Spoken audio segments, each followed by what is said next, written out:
Hi, my name is Amanda Aruiz, and I will be discussing my Lucidchart on vulnerable populations. I'm going to discuss the interrelationship between vulnerability and different health problems. The 6 health problems I'm going to be discussing is homelessness, poverty, mental illness, infectious disease, addiction, and violence, and how they all interrelate to one another. Homelessness and poverty impact health status, including mental illness, infectious disease, addiction, and violence. Poverty. People with lower income and less education are at higher risk for health problems. And with mental illness, you see an increase in the homeless, and this creates a greater barrier for people suffering with a mental illness to gain shelter.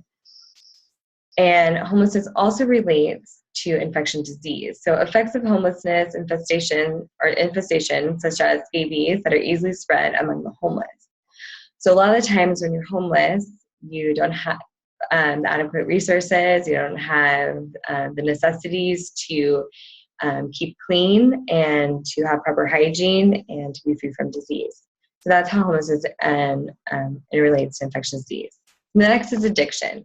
Addiction and substance abuse causes greater barriers to keeping a job, finding shelter, and also affects mental health.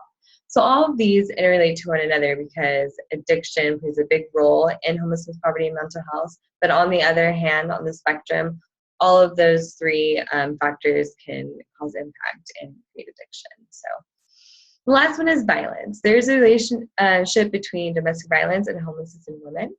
A lot of the times when women find themselves in a relationship where domestic violence is being done, they will try to break free of that, and they usually just find themselves homeless, and because they don't have the resources to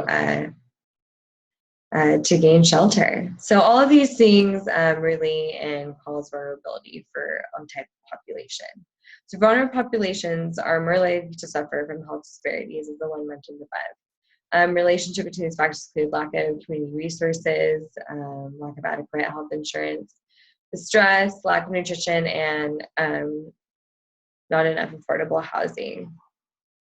So that's my Lucidchart. Thank you for listening.